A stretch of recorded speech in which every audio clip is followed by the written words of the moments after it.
marka hore waa idin salaamayaa dhammaan walaalaha iyo saaxiibada daawanaya muuqaalkeena. maanta ma doonayo inaan idinla hadlo si kooban ama xayeysiin u eg. waxaan rabaa inaan idinla wadaago aragti ballaaran oo ku saabsan xirfadaha mustaqbalka, sababta ay muhiim u yihiin iyo doorka xirfadley uu ka qaadanayo diyaarinta dhalinyarta Soomaaliyeed. haddii aan si daacad ah u hadlo, dunida maanta aan ku noolnahay si xawli ah ayay isu beddelaysaa. isbeddelkan ma ahan mid yar ama ku kooban hal dal ama hal warshad. waa isbeddel saameynaya dhaqaale, shaqo, waxbarasho iyo nolosha qof walba. shaqooyin badan oo shalay la isku haleyn jiray maanta qiimahoodii hoos ayuu u dhacay. kuwa maanta shaqaynayana qaar badan beri way dabargo'i doonaan. taasi ma ahan cabsi la abuuray, waa xaqiiqo dunidu hore ay u aragtay. haddaba sanada 2026 waxaa dadka kala saaraya ma noqon doono shahaado keliya ama magac jaamacadeed. waxaa kala saaraya waa xirfadda aad si qoto dheer ama si dhab ah aad u baratay una adeegsan karto. haddaba maxay tahay xirfadley? xirfadley waa madal xirfadeed oo lagu aasaasay hal fikrad oo cad: in dadka la baro xirfado shaqaynaya maanta, berina shaqayn doona. ma aha dugsi diiradda saara macluumaad badan oo aan la isticmaalin. waa madal diiradda saarta faham qoto dheer, xirfad la adeegsan karo iyo aragti fog. xirfadley wuxuu bixiyaa xirfado badan oo kala duwan, laakiin dhammaan xirfadaha hal meel ayay ku wada kulmaan: in ardaygu noqdo qof ka warqaba dunida uu ku nool yahay maanta.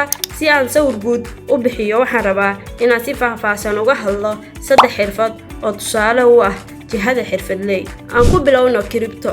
dad badan marka ay maqlaan crypto waxay ka fikiraan 2 arrimood: lacag degdeg ah ama khatar weyn. laakiin crypto dhab ahaantii waa wax ka weyn intaas.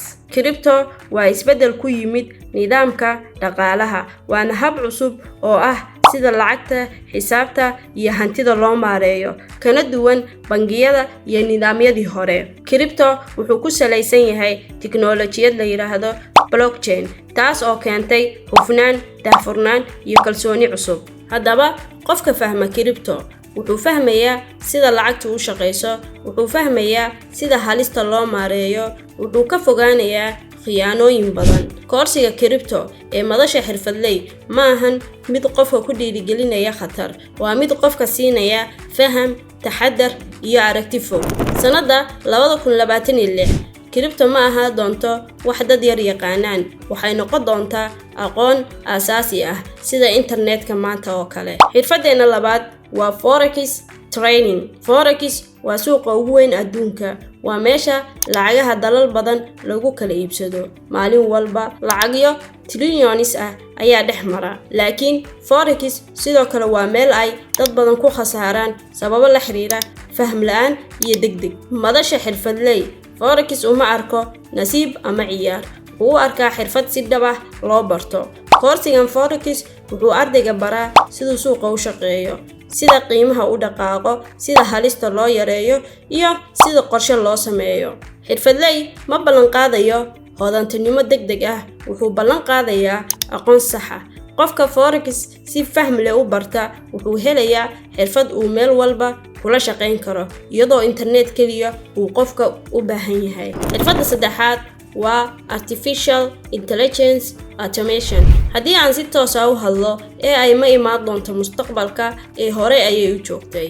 AI maanta waxay beddeshay sida shaqo loo qabto, sida ganacsi loo sameeyo, sida wax loo barto. 2026 shaqooyin badan waxaa qaban doona AI, laakiin fursado cusubna AI ayaa abuuri doona. su-aashu ma aha in AI shaqooyinka dhan ay qaado doonto. su-aashu waa yaa ka faa'iideysan doona AI. koorsiga AI ee xirfadley wuxuu qofka baraa fahamka AI, sida shaqo loo fududeeyo, sida wax soo saarka loo kordhiyo, sida xirfadaha cusub loo abuuro. qofka fahma AI ma noqonayo qof ka baqaya mustaqbalka. taas cagsigeed wuxuu noqonayaa qof u diyaarsan adduunka maanta ee ku shaqaynaya tiknoolajiyadda casriga ee AI. haddaba maxay saddexdan u yihiin tusaale? xirfadley wuxuu aaminsan yahay in aqoonta ay tahay in la fahmo xirfaduna ay tahay in la adeegsado mustaqbalkana loo baahan yahay diyaar garow. Haddii aad daawanayso muuqaalkan, waxaad hore u qaaday tallaabo muhiim ah inaad fahanto in dunidu ay isbedelayso. Ha sugin 2026 si aad u ogaato inay wax kaa tageen. Isbedelku maanta ayuu bilaabmay. Haddaba ka bilow safarkaaga maanta xirfadley oo noqo qof la jaan qaada nolosha casriga iyo xirfadaha adduunka.